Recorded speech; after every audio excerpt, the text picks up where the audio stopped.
శ్రీమాత్రే నమః. Welcome to జ్యోతిష్య జ్ఞాన దీపిక. ఈ వీడియోలో 2025లో కుంభరాశి వారికి ఎటువంటి ఫలితాలు కలుగుతాయి అనే అంశం తెలుసుకుందాం. కుంభరాశి వారికి వీరికి ఏలినాటి శని మిడిల్ ఫేస్లో ఉంది, అంటే రెండవ ఇంట్లోకి వస్తుంది. శని మార్చి 29 నుండి రెండవ ఇంట్లో సంచరిస్తూ రజత మూర్తిత్వం పొంది ఏలినాటి శని కంటిన్యూ అవుతూ ఉంటుంది. సో కొంతవరకు ఏలినాటి శని ప్రభావం అనేది ఉంటుంది వీరికి. గురుడు మాత్రము 5వ స్థానంలోకి, అంటే పంచమ స్థానంలోకి మే 14 తర్వాత తామ్రమూర్తిత్వం పొంది మే 18 తర్వాత రాహువు కుంభంలోకి ఒకటో ఇంట్లోకి లోహమూర్తిత్వం పొంది సంచరిస్తారు.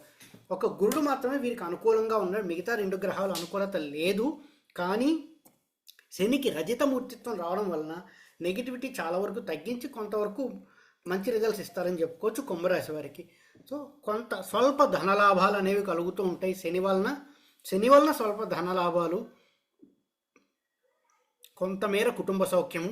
కానీ అప్పుడప్పుడు కుటుంబంలో చిన్న చిన్న ఫ్రిక్షన్స్ అనేవి వస్తూ ఉంటాయి, కానీ కొంతమేర సౌఖ్యం అనేది ఉంటుందని చెప్పుకోవచ్చు. కొంతమేరకి ఆరోగ్యం కొంత మెరుగవుతుంది. ఎవరైతే అనారోగ్య సమస్యలతో బాధపడుతున్నారో వారికి ఆరోగ్యం కొంత మెరుగవుతుంది. శరీరం అలసట తీరుతుందని చెప్పుకోవచ్చు. మొన్నటి వరకు శారీరక అలసట చాలా ఎక్కువగా ఉంది, శరీరం అలసట తీరిందని చెప్పుకోవచ్చు. స్టాక్ మార్కెట్లో ఇన్వెస్ట్ చేసేవారికి అంతగా గొప్పగా లాభాలు ఉండవు, బొటాబట్టిని ఉంటాయని చెప్పుకోవచ్చు. ఏలినాటి ప్రభావం వలన వీరికి ఏలినాటి ప్రభావం కొంతవరకు ఉంటుంది, ఇంకొక 2.5 సంవత్సరాలు ఉంటుంది. ఇక గురుగ్రహం పంచమంలో సంచరించడం చాలా చాలా బాగుంటుంది, మంచి రిజల్ట్స్ అనుభవిస్తారు వీరు. ఉద్యోగంలో ప్రమోషన్లు చూసేవారికి ప్రమోషన్లు దక్కుతాయి. నూతన ఉద్యోగం ప్రయత్నం చేసేవారికి నూతన ఉద్యోగంలో మార్పులు దక్కుతాయి, అంటే కొత్త ఉద్యోగంలో చేరతారు. ఉద్యోగ మార్పు అనేది కనిపిస్తోంది. ధన లాభాలు బాగున్నాయి. సంతాన భాగ్యం, సంతానం లేని వారికి సంతానం కలుగుతుంది, సంతానం కోసం ఎదురు చూసేవారికి సంతానం కలుగుతుంది.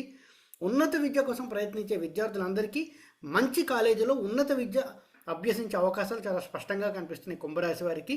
ఇక రాహుగ్రహం కూడా అంత అనుకూలంగా లేదు వీరికి. రాహుగ్రహం వారి రాశిలోనే సంచరిస్తుండడం వల్ల కొంత అనారోగ్య సమస్యలు, చిన్న చిన్న అనారోగ్య సమస్యలు, అంటే సీజనల్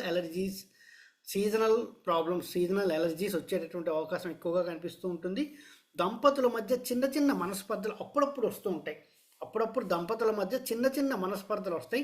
గురుబలం బాగుండడం వల్ల కొంతవరకు సమసిపోతాయని చెప్పొచ్చు. కానీ ఎంతైనా ఏలినాటి శని ప్రభావం ఉంది కాబట్టి వీరు చేసుకోవాల్సిన రెమెడీ ఏమిటి అంటే, ఏలినాటి శని కోసము శనికి 7 వారాలు తైలాభిషేకం చేయించడం లేదా శనికి జపం చేయించడం. ఇక రాహుగ్రహం యొక్క అనుకూలత కోసం దుర్గామాతను నిత్యం పూజిస్తే వీరికి కొంతవరకు నెగిటివిటీ దక్కి పాజిటివ్ రిజల్ట్స్ అనుభవిస్తారని చెప్పొచ్చు కుంభరాశి వారు.